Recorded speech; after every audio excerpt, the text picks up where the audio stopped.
Bon, ben, bonsoir à tous. Merci de venir aussi nombreux à cette espèce de lâchage magnifique des Utopiales. C'est-à-dire que voilà, ils ont inventé ce nouveau truc qui s'appelle l'expérience de pensée, dans lequel ils vous lâchent face à la foule, sans modérateur et sans conduite d'intervention. Mais bon, en même temps, c'est une belle carte blanche qu'on me laisse ici, sur cette idée de monde sans machine. Donc on va essayer on a une heure devant nous, donc je vais... Ah ouais, c'est marrant, ils mettent une modération, Laurent, qui s'y met pas du tout. Ouais. Vous êtes bien sur Monde sans machine, hein, vous le savez, c'était pas à l'agora de Monsieur Spock, c'est bon, tout le monde est au bon endroit, au bon moment. Ok, donc... non, mais je demande, on sait jamais. Ce thème est particulièrement... magnifique parce qu'il touche à un des aspects qui moi m'interroge sans arrêt, c'est ce côté no-tech, ce côté complètement absurde, inimaginable d'avoir zéro machine dans nos existences alors qu'on est dans la civilisation la plus anthropotechnique qu'on ait jamais rencontrée dans l'histoire humaine. Donc je vais essayer de faire quelque chose d'assez simple, pas évident, ça va être un peu chaotique, vous allez voir. Je vais d'abord faire un petit solo, peut-être qui va durer, je sais pas, peut-être une demi-heure, sur ma vision justement de ce monde anthropotechnique dans lequel on est, de ce monde de machines dans lequel on vit, en passant par Sloterdijk, par Deleuze, par des réflexions philosophiques et sociologiques, aussi en parlant de science-fiction. Et puis après, j'espère, on ouvrira ensemble à l'échange, parce que je pense que ça se prête énormément à discussion, à interrogation. Je pense qu'on est tous confrontés de façon très puissante, très engagée à ce rapport à la machine. Et du coup, j'imagine que vous avez des tas d'interrogations là-dessus, que vous avez envie de me provoquer sur ces choses-là. Donc je vais attaquer, j'attaque directement par une expression, par une espèce de mauvais jeu de mots, comme j'aime bien, que j'appellerais Techno Man's Land. Voilà, Techno Man's Land. Ça me paraît être le lieu où on est aujourd'hui, c'est-à-dire à la fois de dire que la technologie, c'est notre langue, c'est notre terre, c'est notre pays. C'est là où on habite désormais, on habite dans une technosphère, dans un monde technologique. Et la question, c'est de se dire, est-ce que cette techno est encore un man's land, est-ce que c'est un no man's land, c'est-à-dire est-ce que c'est encore une terre humaine, ou déjà vraiment un endroit où l'homme a été expulsé. Alors pour démarrer, je vais quand même démarrer sur un truc qui me tient à cœur. Je vais essayer de fusiller à bout portant une idée extrêmement répandue qu'on entend dans beaucoup de débats et qui est un cliché malheureusement super prégnant dans la pensée contemporaine. C'est l'idée que la technologie serait globalement neutre. Voilà. Ses effets dépendraient que de l'usage qu'on en fait. Voilà, les machines seraient neutres et puis finalement ça dépendrait d'un bon et d'un mauvais usage de la machine, ce que ça produit.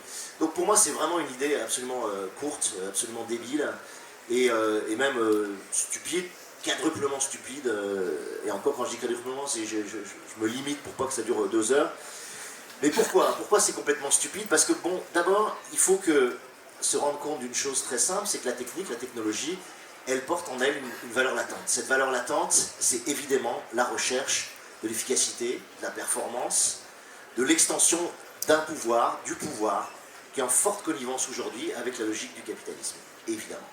Donc, la machine prédétermine l'utilisateur à faire de l'efficacité une valeur latente, une valeur constante.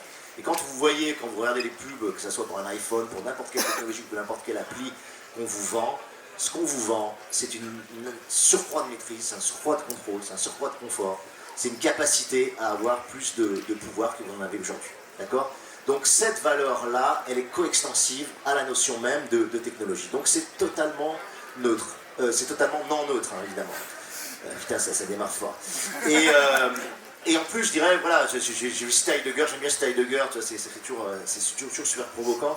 Mais Heidegger, il définit la technique comme une façon d'arraisonner le réel. Voilà, de mettre à la raison, de mettre en pli, d'arraisonner le réel. Et je pense que c'est une très très belle définition. Ensuite, pourquoi la technologie n'est pas neutre? Pourquoi les machines ne sont pas neutres? Parce qu'en amont, vous le savez, si vous êtes scientifique, il y en a beaucoup ici, la science dépend des recherches, évidemment, et ces recherches dépendent des crédits qu'on alloue à ces recherches. Et donc dépendent d'une forte présélection de ce qu'on va déterminer comme cherchable ou comme, allez, on va dire, comme positivement ou potentiellement vendable, permettant d'améliorer l'efficacité des entreprises, permettant parfois l'amélioration humaine, etc. Donc il y a, si vous voulez, un ensemble de valeurs sociales, culturelles, politiques extrêmement fortes dans les crédits de recherche qui sont alloués à telle ou telle technologie. Par exemple, si vous regardez un peu ce qui s'est passé ces dernières années, il y a eu énormément de crédits de recherche alloués aux capteurs. Capter.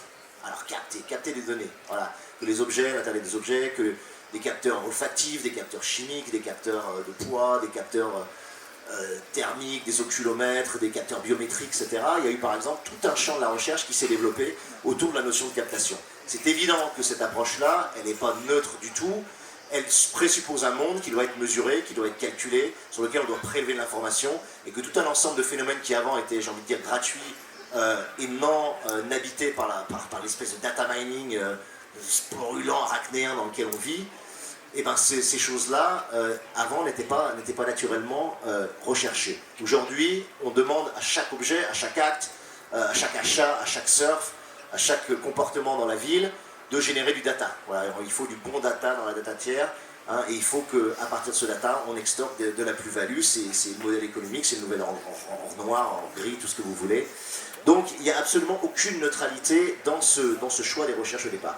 Ensuite, en aval, évidemment, la machine, la technologie produit des effets qui sont souvent non anticipés, qui sont des effets psychologiques, qui sont des effets relationnels, qui sont des effets sociaux. Et ça, c'est absolument, évidemment, pas neutre. Hein, je pourrais vous donner l'exemple, par exemple, du portable, qui au départ a été construit comme un outil de communication interpersonnelle.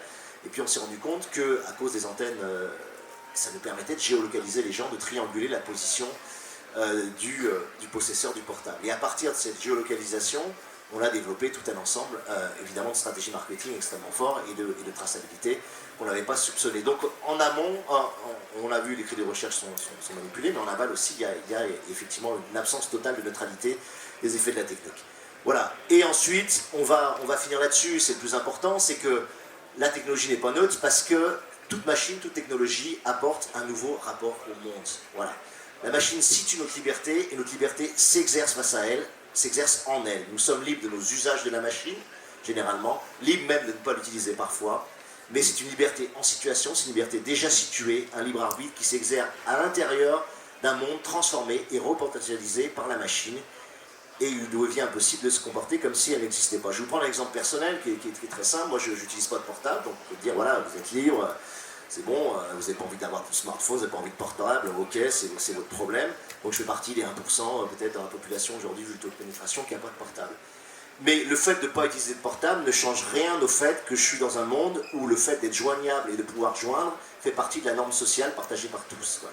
Et que donc, en ayant ce comportement de ne pas avoir de portable, je me fous de toute façon dans une forme d'anomalie qui fait que, par exemple, si mon train a du retard, si je suis en retard au rendez-vous, si un problème survient, je ne vais pas pouvoir prévenir les gens et je mets les gens dans l'incertitude par rapport à ma venue. Et ça, c'est un phénomène sociologique qui est généré par l'émergence de cette technologie et qui est un effet aval, j'ai envie de dire, du rapport au monde qui induit le portable aujourd'hui. Donc, ce n'est pas un bon ou un mauvais usage de la technique qui va changer quoi que ce soit là-dessus. Autre exemple dont on parle assez peu aujourd'hui parce que c'est une technologie super banale, c'est la voiture. Et si vous avez lu Ivan Illich, que je vous recommande de lire, il disait des choses extraordinaires. Il disait par exemple, moi j'ai pas de permis de conduire, j'ai tous les défauts, donc ni portable ni permis de conduire, j'ai pas de bagnole. Mais que tu aies une voiture ou pas de voiture, que tu conduises ou que tu veuilles pas conduire, tu ne changeras rien au fait que la ville occidentale et même la ville dans la plupart des pays du monde est structurée autour de la circulation automobile. Par exemple, le trottoir est une invention de la voiture. Voilà.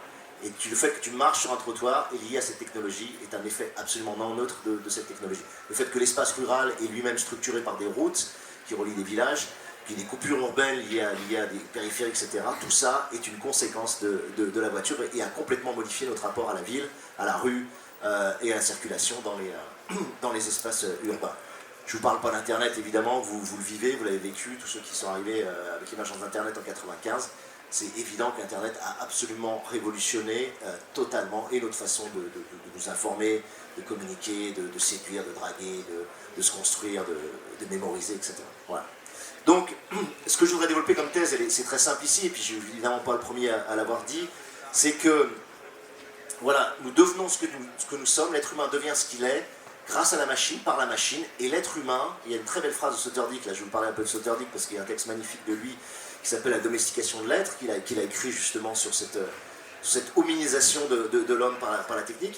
Il dit une chose très simple, il dit voilà, les animaux, les êtres humains et aussi évidemment les plantes, tout ce qui est vivant naît Mais la particularité de l'homme, c'est que l'homme vient au monde. Et il vient au monde par la technique. Ce qui différencie le singe de l'homme, ce qui différencie, pas vraiment le singe de l'homme, parce que le singe a l'outil, mais ce qui différencie les animaux de nous, c'est que nous, ben, on a la capacité à utiliser l'outil. C'est à partir du moment où on emploie un outil que se génère quelque chose qui s'appelle l'humanité. Donc, si vous voulez dire un monde sans machine, dire un monde sans technologie, c'est totalement absurde, et se revendiquer d'une technophobie massive et radicale est totalement débile, parce que ça serait renoncer complètement à ce qui constitue l'être humain. On est des êtres profondément techniques, on est des êtres qui ne deviennent humains que par la technique, voilà, et que par l'utilisation des techniques. Donc la question n'est pas d'avoir ou non de la machine, mais effectivement, de quelle façon cette machine va complètement altérer nos rapports aux choses et comment on vit à partir de ça. Alors un petit saut sur Sloterdijk, c'est super intéressant parce que il parle dans ce bouquin, La domestication de l'être, c'est une petite conférence qu'il avait fait comme ça, il parle de 4 mécanismes d'hominisation, c'est-à-dire de 4 mécanismes par lesquels l'homme est devenu humain, et je vais en citer 2 qui sont extrêmement intéressants, et même par rapport à la conférence que je viens de faire là il y a 1 heure. Le premier, c'est l'insulation. L'insulation, ça vient d'Isola, ça vient de Lille, c'est-à-dire c'est l'insulation contre la pression de la sélection. L'être humain a cette particularité, c'est qu'il est plus soumis à la sélection. Les bébés qu'on fait naître sont protégés. Ils sont protégés jusqu'à 4 ans, 5 ans, 6 ans, etc. C'est-à-dire qu'on met à distance l'environnement direct, on aménage à l'être humain une forme de clairière, il appelle ça une sorte de clairière ontologique, un utérus externe, une couveuse entrouverte, il dit ça, j'aime bien cette expression. Donc les hommes vivent presque toujours dans une situation épargnée, protégée, dans une sorte de parc autogène, il dit, où on va déployer nos facultés propres. Donc les petits sont protégés. Ce mécanisme d'insulation, il est extrêmement intéressant et il est permis notamment par la technique elle-même. Et puis il y a un deuxième mécanisme qui est la suspension des corps. Il dit une chose très belle, il dit l'homme ne descend pas du singe, il ne descend pas du cygne non plus, mais il descend de la pierre. Et il exprime un premier mouvement technique qui est très beau, et ça c'est à retenir sur toutes les technologies contemporaines, je trouve. Il parle du jet de pierre. Il dit la première technique que l'homme a utilisée, c'est de prendre une pierre et la jeter contre un oiseau au loin, contre un animal au loin. C'est-à-dire de prendre un objet et de le jeter à distance. Et il dit dans l'espace ouvert par ce jet, c'est la première fois qu'on ouvre un rapport au monde. C'est-à-dire qu'on se dit, une action de ma main à distance va produire quelque chose. Et ça, il dit, c'est le premier moment où l'homme devient réellement humain, c'est par le jet de pierre. Je trouve cette image vraiment très belle, et puis vous vous souvenez peut-être justement de Kubrick qui va réutiliser ça et qui va le déployer dans 2001. Voilà. Et donc il finit là-dessus, il dit « Toute technique est à l'origine une technique de création de l'espace ou une technique de serre, et le reste longtemps de manière inconsciente. » Et ça m'amène à quelque chose d'assez important aujourd'hui, c'est que sur les machines, on a eu, vous savez, il y a une classification qui est faite en anthropologie, qui est machine de première génération, deuxième génération, troisième génération. La première génération de ce qu'on appelle les machines ou des outils, c'est simplement le marteau, la faucille, c'est les outils que vous emploignez, c'est des outils externes qui sont inertes, et dont l'action de l'homme, généralement la main, lui fait produire quelque chose. Et puis il y a la machine de deuxième génération, qui est les machines à vapeur, par exemple, les machines automotrices, comme ça, où la machine a une capacité, je dirais, autonome à produire quelque chose, à transformer l'énergie d'elle-même. Et puis nous, on arrive, à partir des années 70, dans un troisième type de génération de machines, qui est les machines informatiques dans lesquelles nous, on vit. Et ces machines-là, elles sont très particulières parce que c'est ce que j'appelle moi des machines-mondes. C'est-à-dire que une machine externe de première génération, elle est externe à nous, on l'empoigne, on la pose. Le marteau, vous le prenez, vous tapez sur un clou avec, vous le reposez, et ça ne va rien changer à votre rapport au monde. La deuxième type de machine, il commence à être intéressant parce qu'elle est automotrice, elle a une certaine autonomie par rapport à nous. Mais le troisième type de machine, la machine informatique, le réseau internet, les réseaux, c'est ce que j'appelle une machine-monde. C'est-à-dire c'est une machine dans laquelle on vit, on est immergé et qui nous entoure. Voilà. Donc c'est une vraie technosphère. Et c'est très différent. Et du coup, vous comprenez que dire la technologie est neutre, etc., c'est complètement absurde parce qu'on est immergé dans une machine-monde. Et on vit dans une machine-monde. Aujourd'hui, on vit dans des technococons. On vit dans un oignon technologique à plusieurs couches extrêmement denses et dans lequel on essaye parfois de s'éplucher et parfois d'essayer d'atteindre un hypothétique d'or à travers toutes les couches technologiques qui sont près de nous. Si vous réfléchissez par exemple à cette idée complètement con, de se dire combien de minutes par jour je suis éloigné d'une technologie, vous allez voir que c'est proche de zéro. Quoi. Ne serait-ce que par votre smartphone qui va être quasiment dans votre poche ou sur votre table de nuit à longueur de journée. Donc la technologie s'est rapprochée de nous, elle est de plus en plus proche de nous, elle a portée de main, elle a portée de voix, elle a portée de toucher, elle a portée d'interaction, et c'est le propre de cette technologie extraordinaire, de cet objet nomade totalitaire extraordinaire qui est le portable, c'est qu'il est toujours à disposition et qui nous filtre le rapport au monde. Il nous crée une sorte d'interaction, d'interfaçage très fort avec ce rapport au monde.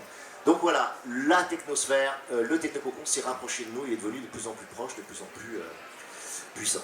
Voilà, je voulais juste dire tout ça. Je voudrais maintenant parler un peu de la...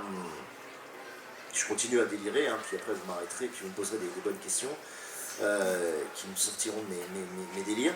Je voudrais parler de la monade, justement. C'est-à-dire de dire que quand on suit Sloterdijk et qu'on réfléchit à cette idée d'insulation, de cette idée que l'homme s'est créé un parc autogène, protégé, une couveuse entrouverte, comme ça, un utérus externe, je trouve que c'est devenu maintenant hyperbolique. C'est-à-dire qu'on a hypertrophié, on est dans l'hyperinsulation. C'est-à-dire qu'on a un isolement hyper relié aujourd'hui. On est protégé, généralement quand vous êtes sur votre portable ou quand vous êtes chez vous à surfer sur le net ou à envoyer des mails ou à être sur Facebook, vous êtes dans une sorte de phare, comme ça, dans une sorte de cocon, dans lequel vous êtes relié aux autres, vous êtes dans votre monade. Et ce parc donc autogène, c'est là-dedans qu'on s'accouche. Moi je dis on s'accouche dans la douceur, on s'accouche pas dans la douleur aujourd'hui. Et un adolescent, et il y en a encore ici, etc. Moi je suis sidéré sur la façon voilà, dont les ados vont surutiliser le smartphone, surutiliser évidemment les jeux portables, vont surutiliser Internet, c'est-à-dire qu'ils s'accouchent à travers la technologie, tu t'accoucheras dans la douceur. Et c'est une forme de douceur, une sorte de cocon à travers lequel tu vas filtrer ton rapport aux autres, ton rapport aux amis par Facebook, ton rapport aussi à l'éventuelle agressivité du monde à travers ces technos. Et en plus, ces technos permettent une sorte de customisation, de personnalisation, qui permet que tu as l'impression que tu as adapté un processus industriel à toi-même. Voilà, donc ça c'était tout un aspect que je voulais montrer. Ça implique aussi une autre gestuelle, moi qui m'a toujours frappé. J'aime beaucoup ce dessin, je ne sais pas si vous l'avez vu, on le voit beaucoup, c'est une sorte de mème aujourd'hui iconographique où on voit une espèce de singe comme ça, à moitié penché, puis il se redresse, il devient debout, on voit un homme qui marche, et puis après cet homme qui marche, il commence à se rebaisser, puis il s'assoit comme ça, devant un clavier, à taper comme ça sur son écran. Et on le voit, si vous voyez même aux utos, il y a ce phénomène très souvent où voilà, vous avez le gars se casse sur la tête, ou la nana, et puis il tape sur son clavier, et puis il a cette position simiesque auquel il avait échappé au début. Et j'ai toujours aimé ce mème-là, parce qu'il y a la phrase dessous qui est what went wrong, qu'est-ce qui a merdé, quoi, qu'est-ce qui a déconné dans l'évolution humaine. Mais j'aime beaucoup cette sensation que les mouvements deviennent de plus en plus, en quelque sorte, centripètes, c'est-à-dire qu'on a une sorte de position de corps, des mains, des bras, on le voit beaucoup dans les métros, dans les bus, où l'être humain voilà, se définit ce cocon et circule et évolue à l'intérieur de ce cocon, de cet oignon. Moi j'appelle ça le hamster, oui, parce qu'on est des hamsters dans notre petit truc tactile, et puis on est là-dedans. Donc voilà, je trouve que c'est une nouvelle forme de l'humanité. Moi j'appelle ça, après ça développe plein de phénomènes annexes, psychologiques intéressants, que j'appelle l'égologie ou l'écologie, mais avec un H, c'est-à-dire que c'est des systèmes d'interactivité compulsive, on est dans le gérer manipulé, on est dans ce que j'appelle le cyberné, on cyberne, C-Y-B-E-R-N, c'est-à-dire qu'à la fois on est en train d'hiberner auprès de nos machines, et puis on se laisse un peu berner et bercer par tous les mécanismes de feedback, de stimuli et réaction, toutes ces boucles, j'écoute mon répondeur, je réponds à un message, je réponds à un SMS, et cling, clang, clong, tu vois, tu es sans arrêt dans ces boucles de chat, tu reviens, tu cliques en bas de ta page d'info, et puis tu circules dans un réseau informatique, etc. Et t'as ce côté que je trouve extrêmement cyberné, je sais pas comment dire ça autrement, c'est-à-dire voilà, c'est une sorte d'activité comme ça, rotative, circulaire, extrêmement, je pense que vous la connaissez tous, on la vit tous à un moment donné, surtout quand on est fatigué, on a tendance à se laisser piéger là-dedans. On est dans une sorte de rotation, de permutation de l'information, et en fait, on ne fait que manipuler à la main, au doigt ou à la voix des interfaces sans produire rien de particulièrement intéressant. Et d'une certaine façon, la techno vient vider notre rapport à nous-mêmes, et elle le remplace par des interactions machiniques. Voilà, il y a des mécanismes conjuratoires d'angoisse qui sont générés par ce rapport à la machine. Voilà. Et tout ça sur fond, bien sûr, d'addiction, de dépendance, de fusion, perfusion. Moi, j'appelle ça Big Mother aussi, c'est-à-dire que c'est pas tant le contrôle qui compte que la notion d'être couvé et d'avoir des boucles. On l'a montré beaucoup sur les enfants, c'est pour ça qu'on essaie d'interdire aux gosses de toucher les tablettes trop tôt et de jouer aux vidéos avant 6 ans, etc. C'est parce qu'on s'est rendu compte que sur les cycles de dopamine, de sérotonine, sur les mécanismes de récompense comme ça, neurologiques, il y avait tendance à créer des circuits courts, qui fait que le gamin ensuite n'est plus capable de sortir de ces circuits courts, il a besoin de récompenses très rapidement, et il a du mal à rentrer dans des cycles longs de lecture, par exemple, ou de concentration longue, ou de création de jeux de rôle pour lui-même, etc. Donc ça, ça fait partie de l'égologie et de l'écologie, c'est-à-dire c'est une mécanisme de feedback permanent dans lequel on s'auto-piège. Voilà. moi je crois aussi sur la machine, alors si on veut faire la prospective, j'aime beaucoup ça, de dire quelle est l'étape suivante sur la machine. Moi je crois beaucoup à l'IA personnalisée, je pense que c'est ce qu'on nous prépare. Ce qu'on nous prépare, c'est ce que fait Siri, ce que fait Cortana, ce que fait Alexa avec Amazon. Tous les gros GAFA, c'est-à-dire Google, Apple, Facebook, Amazon, travaillent là-dessus, c'est-à-dire sur une modalité d'intelligence artificielle à base de langage naturel, c'est-à-dire des robots de conversation qui auront cette capacité, donc ce sera à mon avis sur l'objet nomade totalitaire, c'est-à-dire le smartphone. Sur le smartphone, vous aurez une machine, une IA qui va créer une convergence. Je pense qu'ils cherchent cette convergence. Cette convergence fera que la totalité des traces que vous générez, toujours pareil, par les surfs, par les messages, par toutes les interactions numériques que vous produisez, seront évidemment repaillées et stockées sur cette IA. Mais cette IA a cette particularité d'être personnalisée, d'être totalement adaptée à vous. Elle connaîtra vos goûts, elle connaîtra vos actions, vos profils, vos achats, vos préférences. Elle connaîtra vos amis, elle connaîtra les gens avec qui vous communiquez le plus fréquemment. Et vous pourrez communiquer avec elle en langage naturel. Ils travaillent beaucoup là-dessus, sur ces robots de conversation. C'est encore assez grossier aujourd'hui, mais on le voit en Chine. Là, vous avez entendu parler de Xiaowais, qui est un chatbot chinois qui touche déjà 40 millions de personnes et sur lequel beaucoup de Chinois passent beaucoup de temps. Il va y avoir un stade, il va y avoir un seuil où la capacité techno, qui est surtout liée au big data, en fait, parce qu'ils pour ça de big data, c'est pas du tout intelligent la façon dont ils procèdent, mais comme ils ont beaucoup de données, ils finissent par faire réagir la machine de la façon dont un être humain réagirait, parce qu'ils vont sur les réseaux sociaux et ils utilisent des réponses à des questions type à partir des réseaux sociaux. Donc ces robots de conversation vont atteindre le stade où ils simuleront suffisamment une réaction humaine pour que le caractère fondamentalement animiste de l'être humain fonctionne et qu'on ait envie de projeter sur cette IA tous les fantasmes qu'on a envie d'y projeter. Là, vous connaissez peut-être tous le film Her de Spike Jonze là-dessus, mais sans parler d'une IA dont on tomberait amoureux, je pense que chaque être humain générera son propre rapport à l'IA, c'est-à-dire qu'il y en a qui voudront que ce soit leur mère, qu'elle se comporte comme une mère, d'autres comme un père un peu rigide, un peu dur et qui les recadre, d'autres comme un ami assez cool et qui leur fait des blagues, d'autres comme un assistant ou comme une esclave sexuelle ou fonctionnelle, d'autres comme une amante potentielle qu'ils n'ont pas, etc. Mais en tout cas, la projection affective jouera plein et on sera en permanence en rapport avec un alter ego machinique qui va devenir notre principal interlocuteur. Donc je vous laisse imaginer évidemment ce que ça peut produire en termes de relations humaines. Et il y a Serge Chicheron qui a fait un bouquin très beau, très intéressant là-dessus sur le fait qu'on va aimer nos robots et qu'on va aimer ces IA et qu'on aura beaucoup de mal ensuite à générer des comportements humains conflictuels ou en tout cas de comprendre que notre authentique copine ne veut pas faire tous les efforts que fait l'IA pour nous dans sa vie quotidienne. Donc ça va être extrêmement intéressant sur les modifications sociales, psychologiques que ça va induire. Je pense que c'est l'étape suivante sur la machine. Donc c'est pas spectaculaire d'une certaine façon, c'est des technologies qui sont là, mais qui dans 10 ou 20 ans, à mon avis, vont exploser. Voilà, alors j'ai peut-être arrêté de parler sans arrêt. Je voudrais juste finir sur un... Voilà, je vais lire, là, j'aime bien des fois lire. C'est un texte que j'avais fait pour une conférence, mais il y a longtemps, qui donnait un peu ma vision sur la machine, et ça permet peut-être de provoquer le débat et de terminer. Je voulais délirer aussi sur ce que j'ai fait sur ma conférence TED, c'est-à-dire sur pouvoir et puissance, mais on va en parler après. J'avais appelé ça la machination, hominiser sans humaniser. Voilà, je finis juste là-dessus, puis ensuite on lance le débat, et ça sera peut-être plus intéressant que de me voir faire des sauts. Comme on l'a vu, la machine nous a donné pouvoir sur le monde, nous l'a ouvert et nous l'a filtré et recadré, avant de prendre sa place, de faire monde.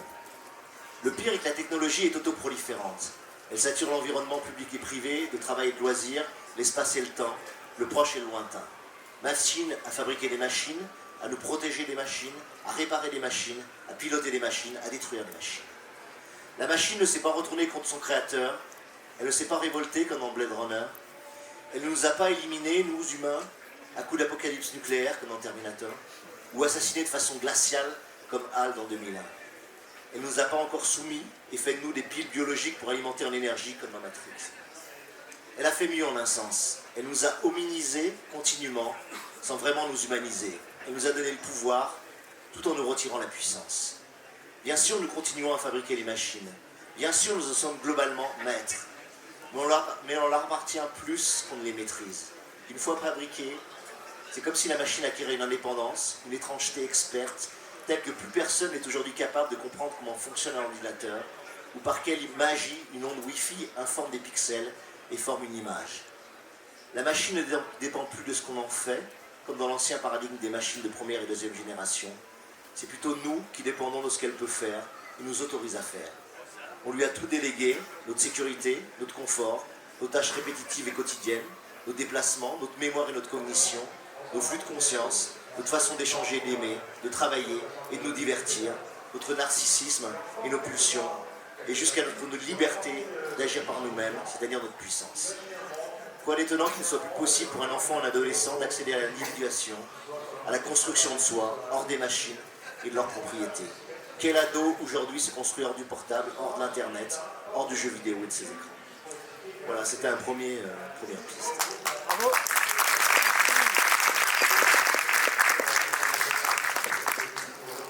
Donc je vais peut-être ouvrir des questions et ça me permettra de développer d'autres points, mais je ne vais pas vous assommer de... Je ne sais pas combien de temps, c'est quelle heure là sur le... Il reste une demi-heure, c'est nickel. Ben voilà, c'est à vous. Moi je vous écoute. Tout le monde s'en fout, c'est pour le constat, je crois qu'on est à peu près tous d'accord, et en plus c'est dit brillamment avec des très jolis mots. Mais après, parce que c'est vrai que là on a le futur en disant ça va être de pire en pire, on est machin, on est emprisonné, on est cybernétisé, etc. Est-ce qu'il y a des solutions? Ouais, bien sûr, il y a toujours des solutions. Bon, on t'attaque directement sur les solutions, bon, on va parler des solutions. Enfin, des solutions, c'est vraiment prétentieux d'essayer de prétendre avoir sur des choses aussi universelles, aussi quotidiennes, et aussi incarnées, et aussi immersif que ça. Moi, je crois que on est piégé aujourd'hui par le monde dans lequel on est, qui est un monde ici, qui est un monde, comme vous le connaissez, très, très néolibéral, où le capitalisme a été couplé à la technologie, et où donc on n'a pas pu envisager la technologie autrement que comme une maximisation du pouvoir. Donc on a mis en place des choses qui sont, je l'ai dit là largement, mais qui fonctionnent sur un principe extrêmement simple, c'est de dire la machine, on doit déléguer à la machine, on doit externaliser vers la machine des actions qu'on faisait apparemment avant nous-mêmes. C'est-à-dire qu'on doit faire à la machine. Et ça, c'est remarquablement prégnant, ça répond à la loi du moindre effort chez l'homme, c'est à faire, c'est quand même une pulsion humaine fondamentale. Il faut savoir qu'on a quand même eu des esclaves pendant des millénaires et que la machine est devenue une nouvelle esclave. Donc pour moi, la première peut-être piste, c'est d'avoir une sorte de rapport épicurien à la technologie.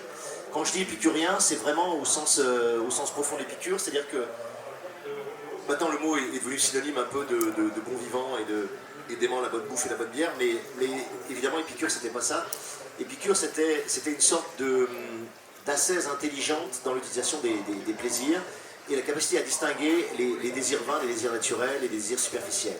Et je pense qu'on a un rapport à la technologie qui aujourd'hui est complètement immature, complètement infantile, parce que la technologie est très neuve. Et ce monde anthropotechnique sursaturé est finalement un phénomène relativement récent dans l'histoire humaine, en tout cas il date de pas plus de 40 ans.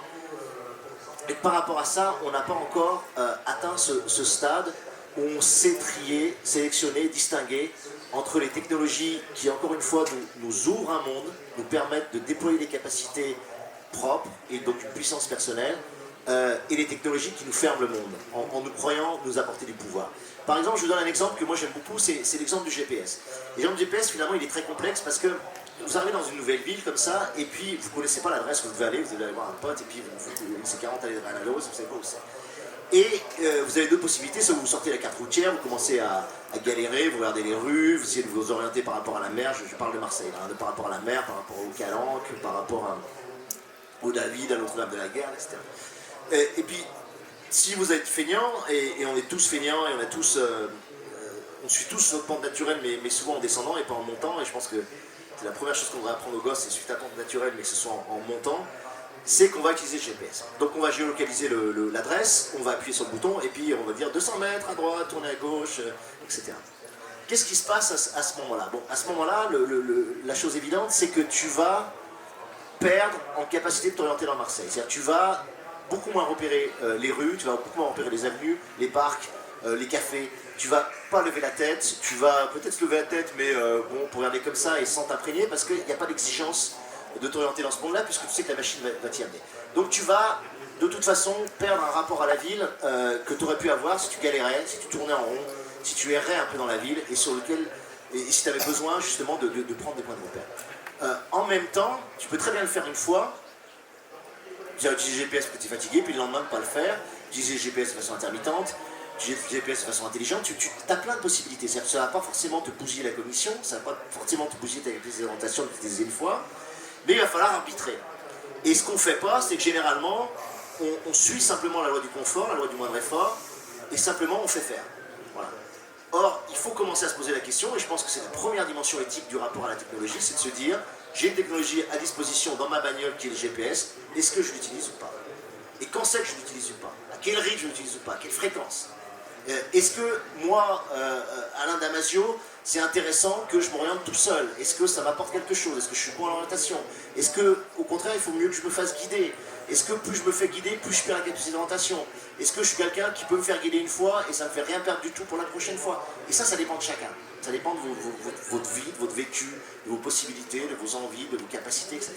Donc, il y a une interrogation à se poser, très personnelle vis-à-vis de ça. Moi, si je prends le rapport au portable, j'ai décidé de ne pas avoir de portable. Pourquoi? Parce que je me suis rendu compte que dans mon processus créatif, le fait de pouvoir être joint à n'importe quel moment était une forme d'angoisse pour moi. Tu vois, là qui ont l'angoisse de ne pas être joint, moi j'ai l'angoisse d'être joint. Et aussi, je me suis rendu compte que j'avais besoin, quand je me déplaçais, notamment quand je monte à Paris, je vais à Grenoble, je vais n'importe où, j'ai besoin que tout d'un coup je sois dans un face-à-face complet avec l'environnement dans lequel je suis, avec le train, avec les gens que je rencontre, avec la ville, avec la nature, et que j'ai absolument pas besoin de cette espèce de non-lieu du téléphone portable où de temps en temps je vais décrocher et être parasité par ce rapport secondaire et médié à l'électronique. Donc je me suis rendu compte que pour moi personnellement, c'était une mauvaise chose. Voilà. Et que ça ne répondait pas à un désir fondamental, et que je pouvais très bien m'en sortir sans le portable, ce qui faisait que je m'organise autrement. Et donc j'ai créé un épicurisme technologique par rapport au portable qui est que je ne l'utilise pas, et c'est très radical, bon, c'est très discutable aussi, mais j'ai l'impression que ça accroît ma puissance. Voilà. Ça accroît ma capacité à faire les choses par moi-même, et je pense que c'est fondamental. Voilà, donc il y a un premier mouvement qui est ça. Donc se demander sur chaque technologie qu'on nous apporte, qu'on nous vend, qu'on nous défend, et on n'arrête pas de nous en vendre, de dire ok, cette technologie m'apporte un pouvoir, c'est évident, elle va me permettre de faire quelque chose de plus, et de le faire à ma place. Maintenant, qu'est-ce que ça me retire en termes de puissance? Qu'est-ce que ça m'appauvrit dans mes propres capacités personnelles? D'accord? Donc dans la puissance de persévérer dans mon être, comme dit Spinoza, ou dans la capacité d'aller au bout de ce que je peux, comme dirait Nietzsche. Voilà, donc c'est des choses extrêmement importantes, et je pense que quand on discutait du transhumain, du très humain, etc., pour moi c'est extrêmement important de dire, ok, il y a une direction qui pour moi serait le très humain, c'est-à-dire que pour moi, on est doté d'un cerveau qui est absolument remarquable, d'un corps qui est fabuleux, et surtout d'une interaction entre un cerveau et un corps qui fait la grandeur et la noblesse et la fécondité absolue de l'être humain. Quand je vois le transhumanisme qui traite le corps comme de la viande, je me dis ils n'ont absolument rien compris parce que toute l'intelligence qu'on produit, c'est une interaction finalement entre le corps et l'esprit. C'est ça qui fait notre force.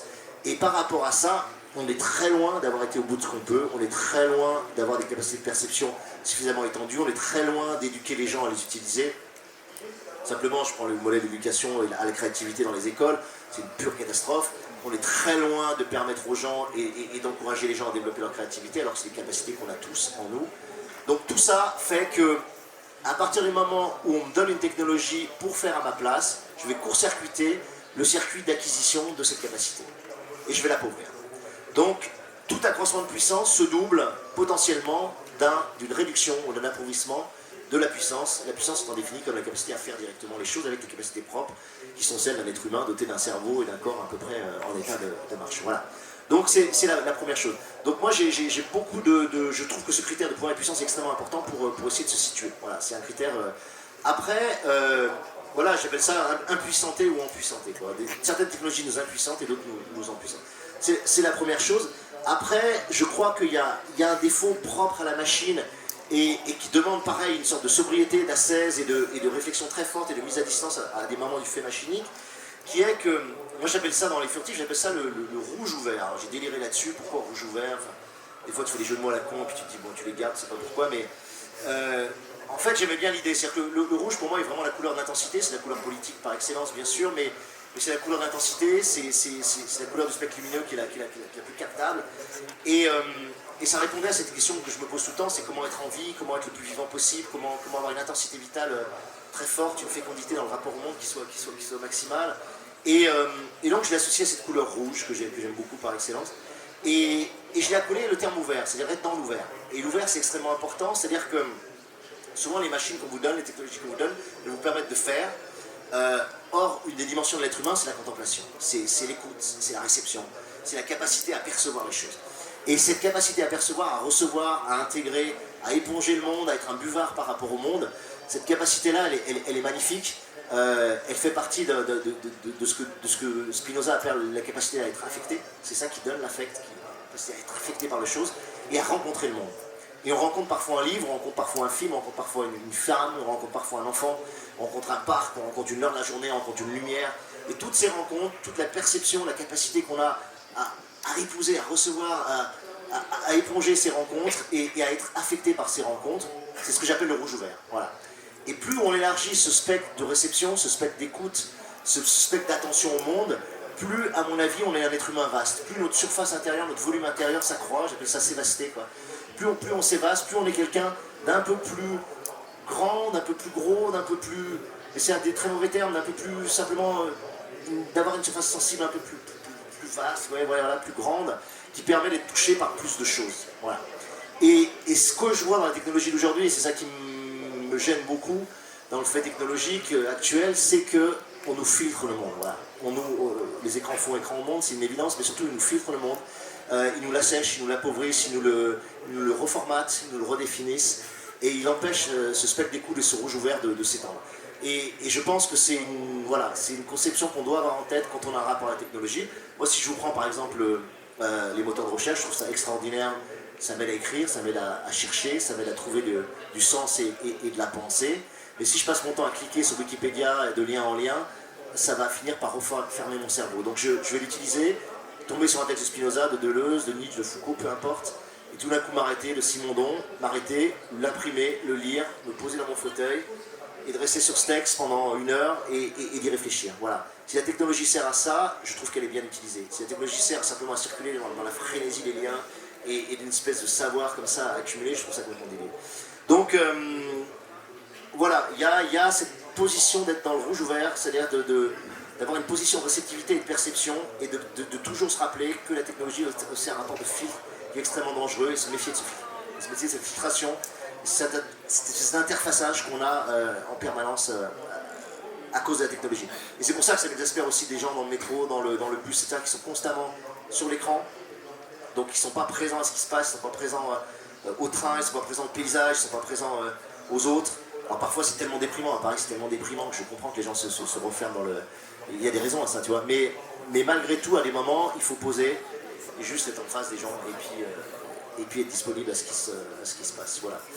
Donc c'est le premier élément de réponse, quoi. Après là j'ai déjà répondu trop longtemps. Est-ce qu'il y a d'autres questions?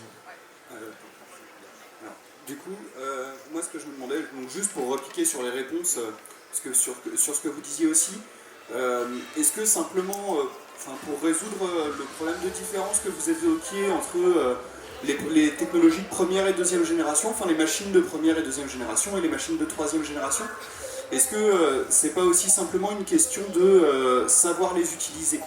Moi la question que je me pose c'est concrètement, je pense que savoir correctement utiliser un ordinateur, savoir comment ça fonctionne derrière, comment fonctionne le binaire, comment fonctionne un réseau Wi-Fi, comment fonctionne une page de code, etc.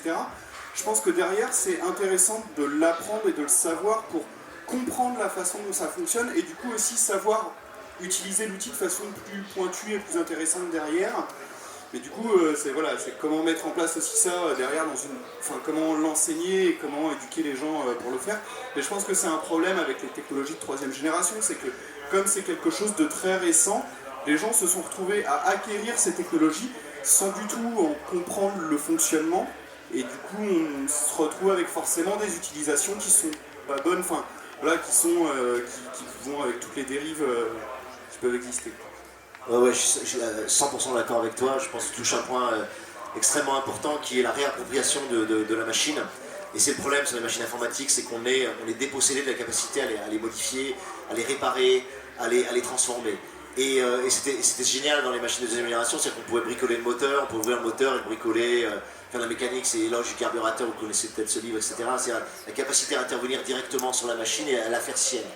Il y a un mouvement qui revient là-dessus et que je trouve très, très chouette, c'est le mouvement des makers, c'est le mouvement des hackers, des hackerspace, où les gens effectivement apprennent, s'auto-apprennent et s'entre-apprennent à apprivoiser la machine, à se la réapproprier, à la hacker au sens vraiment premier de la bricoler. Et ça me paraît fondamental et c'est une des grandes dimensions de la bonne utilisation, comme tu dis, de la machine, tu vois. En ayant bien sûr conscience que ça implique aussi un rapport au monde. Ce rapport au monde, il reste, c'est pas parce que vous savez bricoler votre ordinateur que ça va changer certains faits fondamentaux de ce rapport au monde. Mais par contre, ça permet quelque chose d'essentiel, c'est que on reprend la main, tout simplement. Et reprendre la main, c'est fondamental parce que ça rend puissante.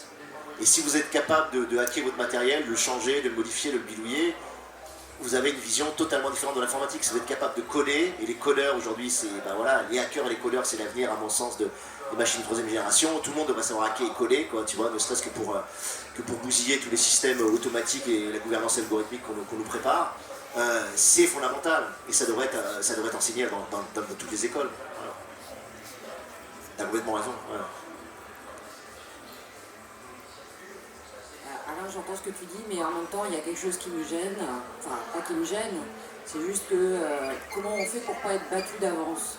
C'est-à-dire que tu vas avoir 3 personnes qui vont effectivement apprendre le code ou qui vont hacker, mais derrière il y a des millions, des milliards qui sont mis par les GAFA notamment pour arriver à ça. Donc nous, en tant que personne, faire c'est super, la puissance c'est super, la densité c'est super, apprendre c'est super, mais en même temps comment on fait pour que ce soit plus général, comment on fait pour se battre sur un truc aussi vaste que ça?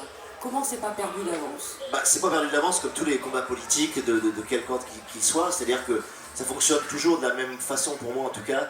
C'est il y a un premier combat personnel, et ça, ce combat éthique personnel est fondamental, c'est des prises de conscience qui sont données, oui, parfois par les auteurs de science-fiction, par les philosophes, par les sociologues, par des penseurs, etc., qu'on lit et qui vont nous toucher, et qui vont faire que notre comportement individuel au départ va déjà être modifié.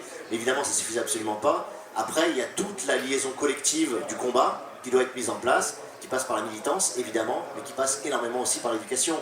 Et ça, c'est un point fondamental. C'est-à-dire qu'un des premiers combats à mener, c'est d'obliger que dans l'éducation nationale, on apprenne aux gamins à coder, tu vois.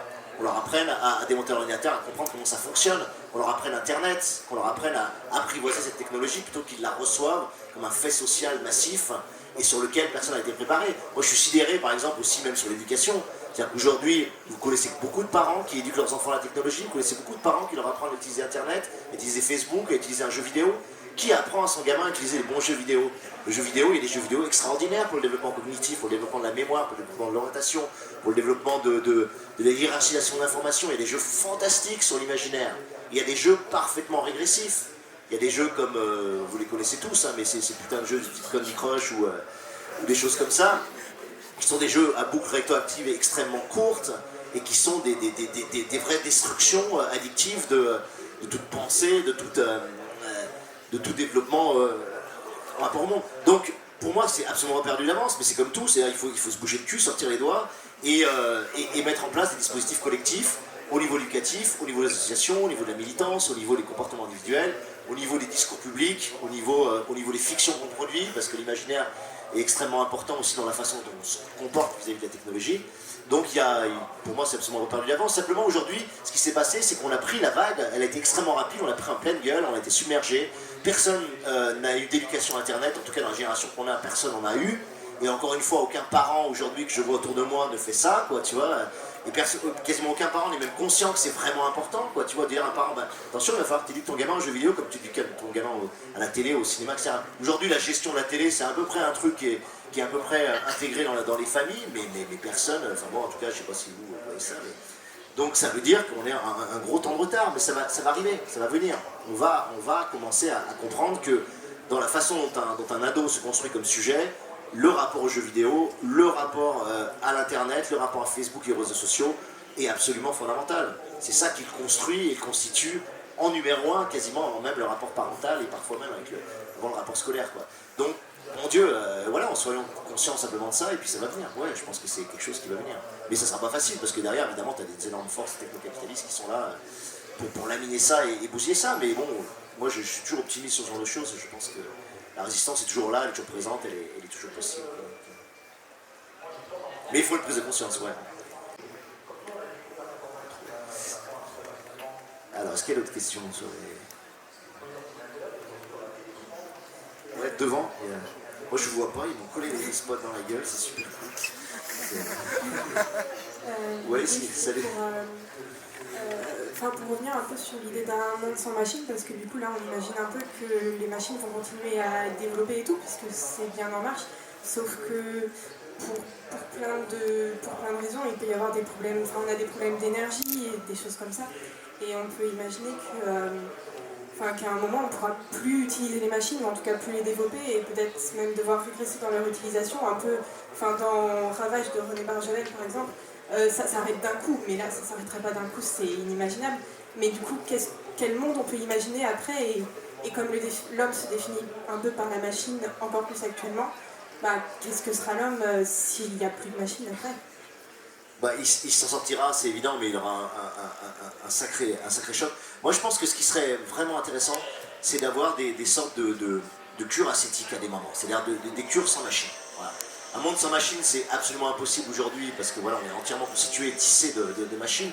Mais par contre, de décider que sur une semaine, sur 10 jours, sur un mois, sur un moment donné, tu vas avoir une existence absolument non corrélée à aucune machine, ça je trouve ça hyper intéressant. Parce que ça t'oblige à tout réapprendre, ça t'oblige à remobiliser les capacités que tu as en toi, parce que tu es un être humain, et que tu n'utilises plus depuis longtemps.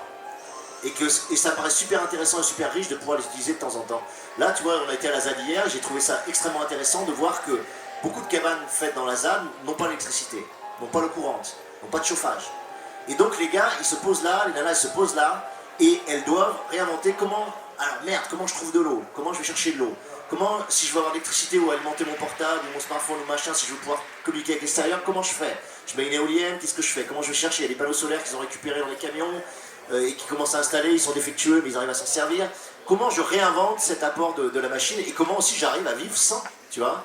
Même au niveau du courrier, ils n'ont pas toujours le courrier parce que voilà, il n'y a pas de lieu défini, etc. Donc si tu veux des expériences comme la ZAD, je trouve ça passionnant au niveau du rapport d'un monde sans machine, tu vois? Il y a vraiment, ils ont un rapport assez minimal, assez sobre, même ultra sobre, à l'environnement technologique et machinique. Et du coup, si tu vas dans la ZAD et que tu passes un mois, une semaine, 3 mois, 5 ans, peu importe ce que tu veux en faire ou ce que tu veux vivre, mais c'est évident qu'au niveau des capacités personnelles, tu vas développer des choses que tu ne développes absolument pas en milieu urbain, en temps normal. Et ce type d'ascèse positive, hein, tu vois, c'est pas de se mortifier, etc., mais ce type d'ascèse où tu retrouves ta puissance personnelle et tu te rends compte que tu peux faire sans la machine, effectivement, tu vois, je pense que c'est super positif, voilà, c'est super intéressant et intense aussi. Et tu retrouves des dimensions vitales qu'on a tendance à perdre. Voilà. Donc moi je suis assez pour ce genre d'expérience régulière et de phénomènes de coupe régulière. Ouais. Moi c'était un peu un complément en fait à ce qu'il vient de dire, c'est un peu dans la même veine. J'aime bien faire de la prospective et je me pose la question de qu'est-ce que va devenir notre société dans 30 ans, 40 ans. Et en fait, je pense que pour l'instant, on a été dans une sorte de course à la complexification et l'usage des machines, ça fait partie de ça. Et je pense que c'est un mécanisme qui date d'avant en fait le néolibéralisme. La course à la complexité et à l'efficacité, c'est un mécanisme qui est naturel tout simplement. Et qui existe avant le capitalisme, qui existe déjà dans la nature, mais qui est contrebalancé par le besoin de polyvalence des sociétés, des individus, des organismes. Et à mon avis, je pense que la course à la machine va à un moment être contrebalancée par le besoin de polyvalence et d'adaptation. Et je pense que c'est quelque chose que l'humanité devrait garder et devrait sauvegarder parce qu'en cas de choc, quel que soit le choc, on a besoin de polyvalence pour s'adapter et l'efficacité ne nous est plus d'aucune utilité à ce moment-là. Ouais, complètement d'accord, mais ça rejoint un peu ce que j'essayais de dire autrement. C'est-à-dire que tu perds complètement la capacité de résilience, quoi. C'est-à-dire qu'aujourd'hui, un blackout électrique, on est complètement paumé, quoi, tu vois. Aujourd'hui, quand quelqu'un perd son portable, c'est la panique absolue. J'ai une crise de panique parce que les gens perdent leur portable, tu vois, et tu as envie de rigoler, quoi, tu vois. Mais non, tu rigoles pas parce que les gens sont interfacés tellement au monde à travers le portable que ça devient insupportable de le perdre. Donc tu perds une capacité de résilience, d'autonomie, si tu veux, et ce que j'appelle moi de puissance de vivre, parce que tu as trop délégué, tu as trop externalisé vers la technologie, justement, quoi, tu vois. Et c'est là qu'un équilibre est à trouver, et à trouver à titre personnel et collectif dans ce rapport-là. Mais complètement, et la polyvalence, c'est fondamental. Sinon, tu t'adaptes plus. Ouais. Moi, ça me fait penser à quelque chose qui a été abordé. Enfin, c'est plus un film, c'est le La Belle Verte avec Colin Serrault. Ici, pardon. Et en fait, c'est le grand rejet, en fait, ce moment où on décide par nous-mêmes de dire stop, de reprendre conscience de ce qui nous entoure et d'aller redécouvrir, refaire nous-mêmes ces gestes du quotidien qu'on a perdus. Et je sais pas, c'est une forme de question, mais qu'est-ce qui a merdé avec ce schéma de l'évolution où on part d'un singe qui revient vers un humain simiesque? Est-ce que ce qu'on a raté justement, c'est pas ce plaisir de faire et ce plaisir de comprendre par nous-mêmes? Tu sais, il y a de l'ordre de ça. Mais je crois aussi qu'il y a eu. J'en ai pas parlé, je trouve important quand on analyse des phénomènes comme la technologie, la technophilie, et cet envahissement massifié de la machine, d'essayer de poser ça en termes d'économie de désir, tu vois, c'est-à-dire d'essayer de comprendre quels sont les désirs humains qui sont derrière et qui alimentent, j'ai envie de dire, la machine à absorber de la machine, ou la machine à se laisser vampiriser par de la machine.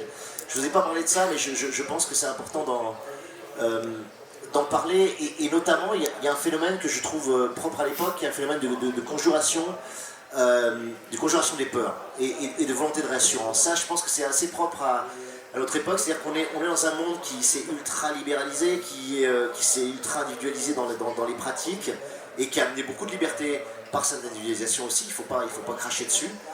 On l'a cherché, on l'a voulu aussi, ce côté individuel, parce qu'il nous libère. Mais en même temps, on est dans un monde où du coup, tous, on est en compétition avec tous, on est des atomes, on est confronté aux autres. Et par rapport à ça, l'environnement étant extrêmement mouvant, extrêmement rapide, on a un besoin de contrôle. C'est-à-dire qu'on a une compulsion au contrôle qui est très forte. Et ce contrôle, on a besoin que ce soit la machine qui l'opère. Donc on vient conjurer les peurs par l'utilisation de la machine. Et ça, je pense que c'est un phénomène et une pulsion de désir extrêmement forte et très difficile à contrecarrer. Il y a la peur d'être seul, il y a la peur d'être isolé, et ça, tout l'empire des technologies de communication est venu répondre à ce plus jamais seul, qui est un besoin presque régressif, un besoin de fusion permanence avec nos proches, avec les gens qui nous aiment. Mais il y a aussi vraiment cette peur que les choses nous échappent, que l'environnement nous échappe, qu'on ne puisse pas contrôler qui nous appelle, qu'on puisse... Vous savez, Facebook, moi je trouve ça incroyable, cette histoire d'amis, parce que tu filtres qui sont tes amis, tu vois. Ce qui n'était pas le cas avant, tu es obligé de te taper avant les gens que tu n'avais pas envie de te taper dans le milieu professionnel, etc. Et là, tu es dans un monde virtuel, en tout cas un monde numérique, où tu peux choisir qui va venir te parler, te percuter, etc. Et c'est très, très, très, très doux, très filtrant et apparemment extrêmement cocoonant. Et en même temps, tu perds beaucoup d'altérité. Tu perds beaucoup de cette dimension de combat, d'affrontement des conflictualités, de capacité à te confronter à des gens que tu n'aimes pas. Et c'est les gens que tu n'aimes pas et qui sont différents de toi, qui te font grandir, quoi, tu vois. Et après, il ne faut pas se tenir pour moi que le racisme augmente, etc. C'est parce que le rapport à l'altérité, on le perd aussi, parce qu'on ne reste qu'entre nous et avec des amis ou des gens qui ont les mêmes réseaux d'affinité que nous. Donc je ne suis pas du tout en train de répondre à ta question, je crois. Je ne sais plus ce que tu m'as demandé. Mais voilà, je crois que c'est un moteur extrêmement fort. C'est-à-dire la conjuration de la peur, la réassurance, le besoin de réassurance a été extraordinairement flatté par notre société. Quand vous regardez, moi c'est quelque chose qui me rend malade, les pubs des années 70 et les pubs 40 ans après, si vous voulez, une bagnole, on la vendait dans les années 70 comme avec la vitesse, avec la liberté, avec la sauvagerie, avec on va s'éclater, on va s'émanciper, on va faire des trucs fous, etc. Aujourd'hui, on te vend de la sécurité. On te vend de la sécurité. Tout ce qu'on te vend, c'est au nom du confort et de la sécurité. Toutes les phrases qui commencent dans les lieux publics, c'est pour votre confort et votre sécurité. C'est-à-dire qu'on a flatté une domestication, une servitude volontaire, une obéissance tranquille, un technococon, une réassurance, et un côté extrêmement maternant qui est quand même super tragique, et qui fait que la liberté n'est plus le besoin prioritaire, n'est plus la dimension affective prioritaire qu'on valorise chez les gens. Ce qu'on valorise, c'est le fait de se rassurer, de contrôler, de gérer, vous savez, le mot gérer, etc. Mais les gens adorent contrôler, adorent avoir leur smartphone pour contrôler leur existence à travers cet objet, quoi. Donc la technologie vient répondre à ça. Et ça, c'est très dur à rencontrer, parce que ce besoin de contrôle, il est lié à la crise d'angoisse, il est lié à beaucoup de choses qui nous perturbent, et que la technologie vient absorber, vient contrôler. Et si, c'est pour ça que je parlais de l'intelligence artificielle personnalisée, ça serait vraiment l'étape ultérieure là-dessus est très puissante, c'est que non seulement vous utilisez votre portable et vous filtre le monde, mais là c'est quelqu'un qui vous connaît. Moi j'appelle ça My Unique Machine, c'est Mam c'est la maman quoi, tu vois. Et je suis sûr qu'il y en a un qui va l'appeler comme ça, My Unique Machine, et c'est elle qui devient ton interlocuteur, qui te filtre complètement le rapport au monde, et d'une façon douce, correspondant à toi, flattant tout ton narcissisme, ton ego, et surtout te mettant jamais en danger, et on a besoin d'être en danger, on a besoin de se casser la gueule, on a besoin d'être en conflit, on a besoin d'être confronté au dissensus pour grandir, pour être plus vaste, quoi. Et pour croître, quoi. Donc, ouais, ça me fait flipper, ça. J'ai pas répondu du tout, je crois, mais bon. Je suis parti dans mon délire. Ouais, il y a des mains derrière. C'est moi qui ai le micro. Ouais. Je suis là. D'accord. Alors, salut. Alors moi, je m'interrogeais justement sur l'évolution que tu as dit tout à l'heure sur les différentes sortes de machines. Tu veux que je me décale ou pas? Non, c'est bon. Et genre, à t'entendre, on dirait même que la machine et même l'outil par la technique est une suite logique de l'humanité. Ouais. Que l'humanité est née avec la technique. Et du coup, je m'interrogeais par rapport à la position des futurs créateurs de demain, des designers. Ouais. Justement, il y a une réflexion à poser, je pense, au niveau des objets qu'on crée, sur qu'est-ce qu'on gagne, qu'est-ce qu'on perd, tu l'as répété, et quels seraient les procédés de création avec comme réflexion principale, justement, ne pas...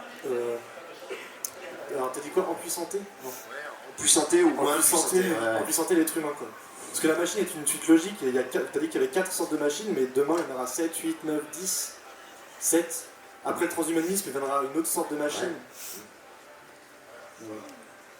Mais moi je peux pas te répondre parce que là c'est des enjeux de design justement qui sont des enjeux fantastiques, c'est-à-dire pour moi l'interfaçage homme-machine c'est un champ absolument fabuleux et très riche. Mais si tu veux, pour moi tu poses la question de l'enjeu fondamental de ton métier, quoi, tu vois, et ton enjeu fondamental c'est comment faire des technologies ou des objets ou des interfaces qui ouvrent un rapport au monde plutôt que de le fermer, quoi, et qui rend les gens plus intelligents plutôt que plus stupides. Moi je te donne juste un exemple qui m'avait frappé, j'avais vu ça à Grenoble, justement lors d'une conférence sur l'interaction homme-machine, et je voyais un étudiant, il travaillait sur des interfaces de navigation, quoi, tu vois, et il montrait le frame classique, c'est-à-dire que nous on prend la souris, on prend le doigt, et puis on va sur, voilà, c'est des frames carrés, quoi, et on va sélectionner dans le menu un truc, on clique dessus, puis ça ouvre une page, ou ça ouvre un lien, etc. Et il expliquait que, bon, ben voilà, ça a été, cet interfaçage et cette procédure de navigation a été posée parce que c'était la plus rapide à acquérir, c'est-à-dire que n'importe quel blaireau, n'importe quel débile, en 2 minutes, il sait naviguer comme ça. Et le mec, ils avaient créé d'autres types d'interfaces qui étaient beaucoup plus complexes, qui fonctionnaient par des demi-cercles, qui fonctionnait par... c'est-à-dire que tu faisais un demi-cercle avec ton doigt, et ensuite tu crées une sorte de vecteur comme ça, c'est-à-dire que tu faisais ça, puis avec ton doigt tu poussais là, et tu accédais à des niveaux d'information qui étaient... admettons que tu es... voilà, je dis n'importe quoi, mais tu as 5 dossiers au niveau 1, puis dans chaque dossier tu as 4 dossiers au niveau 2, puis dans chaque dossier niveau 2 tu as encore 3 dossiers, etc. Et que tu vas accéder au niveau 3 à une information, donc imaginons que tu as 72 objets et les objets sont dans le 6e dossier, machin. Et il te montrait qu'avec cette technique des arcs de cercle, etc., qui était beaucoup plus difficile à maîtriser, qui des fois mobilisait 2 doigts, 3 doigts, etc., tu accédais à des niveaux de profondeur de l'information beaucoup plus rapidement et de façon beaucoup plus dextère et géniale qu'avec les interfaces classiques, tu vois, du frame et machin. Sauf que pour maîtriser ça, il faut 2 heures, tu vois. Et qu'aucune espèce de putain de Google, machin, ne voulait, de Microsoft à l'époque, etc., ne voulait que les gens perdent 2 heures à faire ça, et ne voulait qu'il y ait un apprentissage pour apprendre à manipuler le truc. Et du coup, on est venu à l'interface de base, qui est l'interface débile sur laquelle on est tous, quoi, tu vois, encore ils ont amélioré un tout petit peu avec le tactile et tout, et voilà, et c'est un très bon exemple, tu vois, c'est-à-dire que si t'es des designers, pour moi, tu dois pousser à ce type d'interfaçage, des interfaçages intelligents, qui sont plus brillants, plus mobiles, plus agiles, qui développent d'autres capacités, et c'est une mission, c'est une éthique du design pour moi de faire ça, quoi, voilà, c'est... je sais pas si ça répond à ta question, mais moi ça m'avait touché, ouais. Ouais.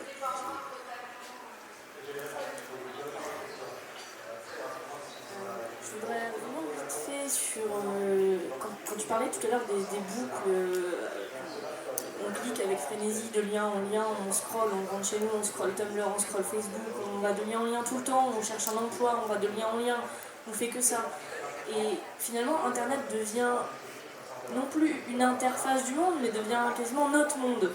Vraiment, les écrans deviennent notre monde. Et j'ai l'impression, petit à petit, si on ne s'en rend pas compte, on perd un peu la capacité à se construire, à se définir nous-mêmes, en fait, et notre rapport à nous-mêmes et notre rapport au monde. Puisque le monde n'est plus le monde réel, mais est cette interface. Et alors, ma question va un peu sur les futures générations, pour qui ce monde d'interface est naturel et instinctif à ce moment-là. Est-ce que tu vois une manière de se redéfinir et de redéfinir notre rapport à cette espèce de nouveau monde d'interface qui serait vraiment dans la technologie? À l'intérieur de la technologie même, ouais, ça c'est vraiment l'enjeu de design très fort, quoi. Ce qui est sûr, c'est que tu vois, notamment, bon, c'est un truc classique, mais tu vois que les cadres de la Silicon Valley, ils mettent pas leur gosse devant un écran à l'âge de 10 ans, quoi. Tu vois, c'est toutes les écoles d'élite de la Silicon Valley. Donc les mecs ont compris un truc que nous on n'a pas encore compris, par contre ils nous vendent leur merde et puis on l'a subi, nos gosses la subissent largement, quoi. Mais ils ont compris que si tu veux qu'il y a dans le développement neuronal de l'enfant, qu'un enfant joue avec des poupées, avec des objets, se crée des jeux de rôle, déploie lui-même un monde non interfacé, non interagi, est beaucoup plus riche d'un point de vue du développement cognitif, intellectuel et imaginaire que d'être sur une interface sur laquelle tu vas cliquer. Et c'est vraiment important ce que tu dis, c'est-à-dire que moi je le vis chaque jour et je pense que beaucoup, on le vit beaucoup, c'est qu'il y a toujours un moment, et je le vois, c'est des états de fatigue à ce moment-là, où je me mets à rentrer dans une sorte de boucle machinique, quoi. C'est-à-dire que je me mets à cliquer. Je me mets à scroller, à cliquer, à scroller, à cliquer. Je sais pas ce qui se passe dans mon cerveau, je suis dans une sorte de mode complètement routinier, machinique, ininspiré et absolument pas créatif, où voilà, je suis en train de scroller sur un site de foot et en bas on me met les 20 plus belles femmes de footballeurs et je clique dessus et machin, tu vois. Et c'est ça. Et les mecs qui ont conçu la page, ils savent très bien qu'en bout de scroll, quand ils te mettent ça, ils obéissent à une pulsion de fatigue que tu vas avoir, qui est de voir des jolis visages de femmes et machin, et qu'ils connaissent parfaitement l'économie des gères qui gèrent ça, quoi, tu vois. Et pour les gamins, s'ils sont éduqués là-dedans sur des boucles très courtes, c'est extrêmement compliqué ensuite de leur apprendre effectivement le temps long et la construction longue. Donc je pense que déjà, avant l'âge de 10 ans, je pense qu'il ne faut quasiment pas que les gamins touchent la machine. Après, en termes de design, je pense qu'il faut complexifier effectivement les circulations, les navigations, etc. Il faut des navigations qui créent des sortes de stases, de pauses, et qui rendraient difficile l'accès à certaines choses. C'est-à-dire qu'il faut sortir du continuum de facilité et de fluidité qu'offrent ces machines et sur lequel toutes ces interfaces sont construites. Les interfaces sont construites sur le principe de fluidité. Et ben moi je pense qu'il faut un principe de ralentissement, de coagulation, de difficulté, de stop, etc. qui fasse qu'à un moment donné tu es obligé de décrocher, tu vois, et que tu ne peux pas avoir une navigation fluide à un moment donné. Tu es obligé de sortir de la navigation fluide. Vas-y, va poser ça, quoi, tu vois, comme quelque chose de fondamental. Difficile. Mais il devrait y avoir, c'est-à-dire qu'il y a aussi, je parle beaucoup de rapport de fermeture, mais on devrait parler du rapport au temps, c'est-à-dire qu'il y a aussi dans la rythmique, dans le continuum dans lequel on nous inscrit, et on s'inscrit tout seul, des choses vraiment à revoir, quoi. C'est-à-dire je pense qu'il y a un idiorhythme, c'est le rythme personnel que tu peux créer toi-même, il y a un idiorhythme à créer, qui est super difficile, je trouve, à gérer par rapport au cycle machinique qui est fondé sur le continuum, quoi, tu vois. Et ça, briser le continuum, générer l'interruption, faire bugger la machine, que la machine elle-même s'arrête, bug, et que les interfaces stop, ça serait super intéressant, quoi, mais à voir. Ça, on le voit en jeux vidéo, il y a des jeux vidéo qui permettent ça, mais en navigation internet, c'est chaud. Ouais. Oui, j'avais une question. Je me disais également, peut-être que tout simplement, la machine est peut-être plus ambivalente qu'on l'imagine.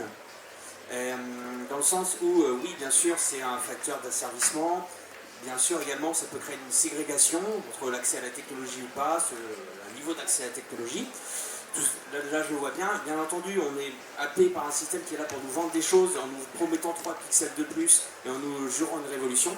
Là-dessus, je suis tout à fait d'accord, mais je me dis également que c'est aussi un facteur de pouvoir immense d'avoir accès à une information auquel personne ne pouvait avoir accès. Aujourd'hui, des gens rentrent dans le Pentagone via Internet en hackant. Quel individu, il y a 20 ans, 30 ans, pouvait imaginer rentrer dans le Pentagone, même de manière virtuelle? Enfin, c'était inimaginable d'avoir accès à ces documents. Et on a également des moyens de rébellion, de puissance, de création de choses plus ou moins autonomes qui existent sur Internet, qui n'existaient pas avant.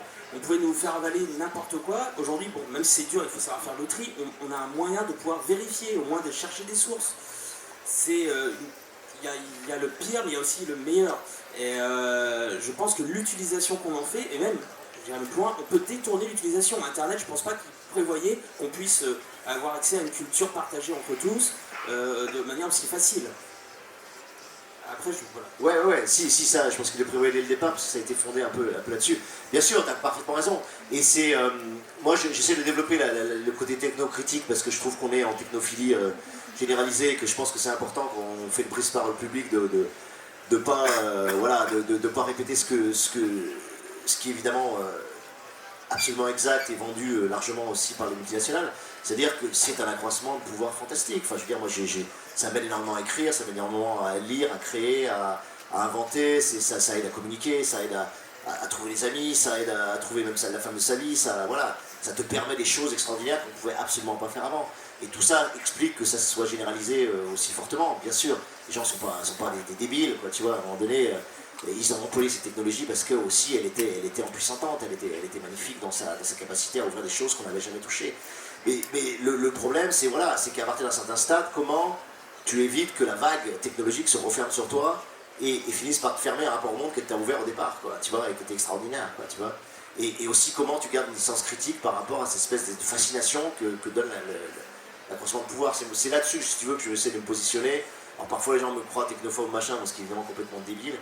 Mais par contre, une position technocritique vigilante, en tout cas par rapport à ce que la technologie aussi te retire, est importante. Voilà. Mais ça n'enlève pas évidemment tout ce que ça amène, qui est absolument prodigieux et dont moi-même je bénéficie tous les jours et dont je me réjouis de bénéficier. Tu vois, il y a des choses quand même, des fois tu es fasciné, quoi, tu vois, tu accèdes à des trucs. Moi, un truc comme Google Maps, je suis désolé, mais c'est vrai que ça me fascine complètement, quoi, tu vois, en 3 coups de scroll, j'accède à n'importe quelle zone du monde, je peux voir des paysages, je peux voir des lieux, c'est juste une interface et une gestion de l'espace qui est... C'est un chef-d'œuvre. Google Maps, c'est un chef-d'œuvre. Voilà, ces technologies-là, c'est des chefs-d'œuvre, il faut reconnaître. Et c'est une fascination qui se dément pas. Moi, je suis toujours fasciné. Tu vois, je suis là, j'ai ma carte de France, j'ai même mon truc du monde en 3 scrolls, je vais au fond de ma rue, quoi, tu vois. Je suis dans un parti de Massif des Calanques que je viens de faire et j'ai pas trop compris, je me mets un Google Earth et je vois le passage. Enfin, c'est juste dément, quoi, tu vois. C'est juste magique, tu vois. Et c'est super, tu vois. Maintenant, le but, c'est pas s'auto-féliciter de cette technophilie, mais c'est d'essayer de savoir comment on va pouvoir vivre dans la sobriété machinique de façon intelligente et en développant ce que l'humain est, quoi. Voilà. Ouais. Ah, je t'entends pas du coup, ouais.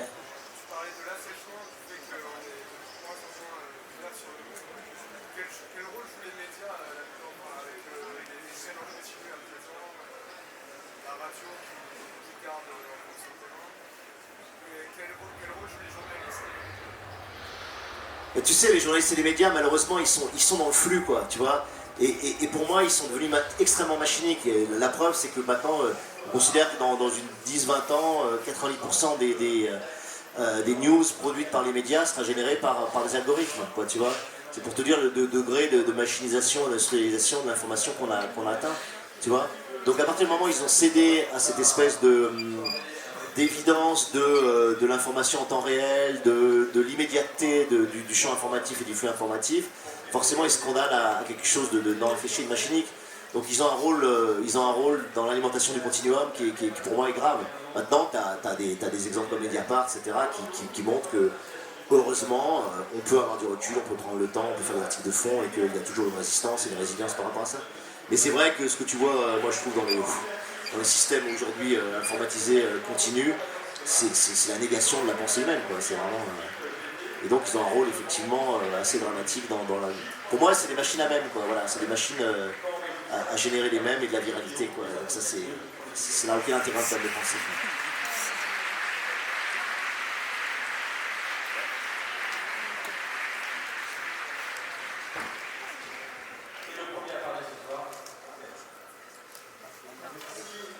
Bon, il y a des gens qui lèvent la main, mais qui sont... Criez très fort.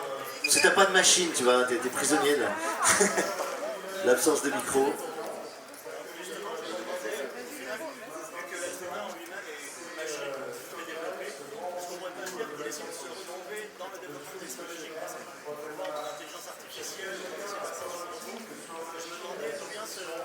Se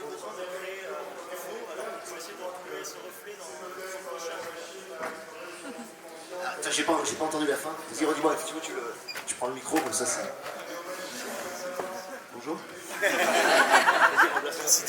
Ok, alors je me demandais pourquoi est-ce que l'homme tend à retrouver un certain reflet de sa pensée, de sa condition à travers la technologie, et pourquoi est-ce qu'on n'a pas essayé de la développer à travers juste le dialogue avec son prochain. Voilà.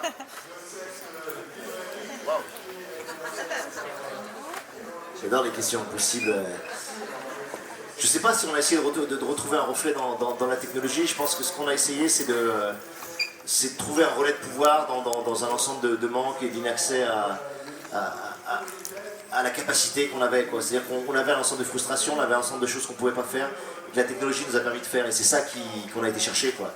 C'est la volonté de pouvoir qui nous a poussé vers la technologie, qu'on a fait un vecteur central, et pas la volonté d'empathie, et pas la volonté de partage, et même si le partage, effectivement, peut être possible avec la technologie. Donc je pense que c'est un champ humain très fort qui est la volonté de pouvoir qui a fait de la technologie un paradigme roi, malheureusement, dans notre monde, quoi. Voilà.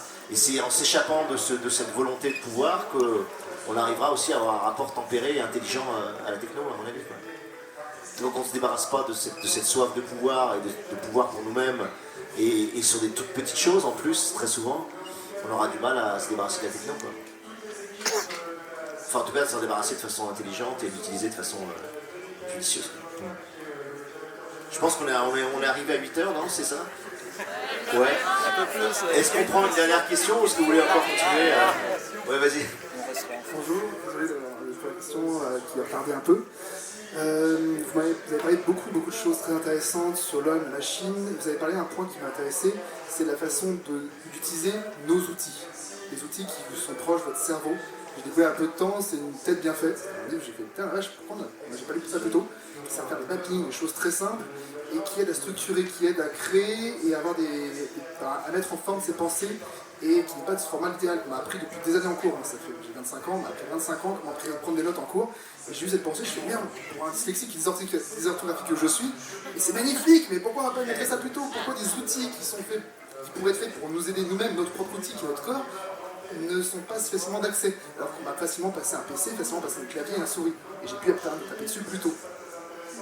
Ouais, mais tu sais, c'est horrible parce que moi aussi j'ai appris le mind mapping super tard. J'ai découvert ce truc-là il y a quoi, 6-7 ans, quoi, tu vois, c'est-à-dire cette capacité de structurer une pensée ou un champ de réflexion par le dessin, par le schéma, par la schématisation spatiale, quoi. En fait, c'est ça que permet le mind mapping, et c'est magnifique. Effectivement, c'est une autre façon de penser, et ça s'adapte à certains types d'esprit extrêmement bien, ou à certains types de champs extrêmement bien. Et pourquoi ces outils on ne les véhicule pas, j'en sais rien. Ouais, en tout cas, ça c'est un truc qui n'est pas machinique, justement, qui n'est pas dans la structuration rubricale classique du dossier, du sous-dossier, du sous-sous-dossier, qui est très analytique au fond. Et on a tendance en plus à adapter le système de pensée à ce que la machine est capable elle-même de traiter, quoi. Moi, ce qui me fascine sur le cerveau humain, je dis ça parce que c'est un truc qui vraiment me touche beaucoup. Quand on parle de la capacité à mimer un cerveau humain, à faire des réseaux neuronaux, à réussir à transférer le cerveau dans la machine, etc. Bon, c'est juste sur des chiffres et des choses toutes simples, quoi. Un cerveau humain, c'est 100 milliards de neurones, d'accord? Et chaque neurone dispose de synapses, qui sont des interfaces, comme vous le savez, entre les neurones. Et en moyenne, on considère qu'il y a 10 000 synapses par neurone, d'accord? Donc quand vous faites 100 milliards de neurones fois 10 000, c'est un truc absolument délirant déjà en termes de connectivité. Et quand vous dites que le silicium, c'est juste 0 et 1, c'est-à-dire qu'il y a deux synapses, 0 ou 1, et que nous, on est en base, pas en base 2, on est en base 10 000, tu vois, tu te dis, mais qu'est-ce qu'on nous raconte comme bullshit, quoi, tu vois? Je veux dire, on a une machine qui est un truc absolument prodigieux, si tu veux, en termes de connectivité. Et en plus, notre connectivité, elle n'est pas purement électrique, elle est physique, elle est organique, elle est chimique, elle est quantique. On a évalué qu'il y a des champs quantiques qui sont générés par le cerveau, notamment dans l'épilepsie. Moi, je suis épileptique, donc je peux vous parler de ça. On s'est rendu compte qu'il y avait de l'électromagnétisme, donc que la façon dont l'information circule dans le réseau neuronal, elle n'est pas uniquement 0, 1 sur un truc, tu vois. Et les gens sont là à faire des réseaux neuronaux. Google fait un réseau neuronal que je crois à 16 000 neurones. On fait du deep learning, les mecs, on apprend aux machines à apprendre et tout. Bon, après on ne dit pas que la machine n'apprend que ce qu'on lui apprend à apprendre, tu vois, mais voilà. Donc il y a un réseau neuronal qui traite un premier réseau d'information, et qui explique comment ils reconnaissent un chat, comment la machine reconnaît un chat, c'est génial. Alors, Tu vois, ils se rendent compte que le chat, les deux traits saillants, c'est les yeux du chat, et puis c'est que les oreilles sont sur une ligne à 45 degrés, quoi, tu vois la forme des oreilles. Donc le truc reconnaît des premières lignes, des pixels au-dessus de la ligne, en dessous de la ligne, donc tu as un premier réseau de neurones qui repère une ligne, tu vois. Puis après, une fois qu'ils ont repéré les lignes, ils se rendent compte que les lignes, il y a un deuxième réseau de neurones qui se rendent compte que les lignes sont à 45 degrés, tu vois. Et après, donc, ils repèrent des triangles d'oreilles de chat, tu vois, et ensuite ils les regardent, ils regardent l'expression. Et puis au bout de 20 niveaux comme ça de réseau neuronal, ils arrivent à déterminer que c'est un chat, ils sont super contents, et c'est... bon.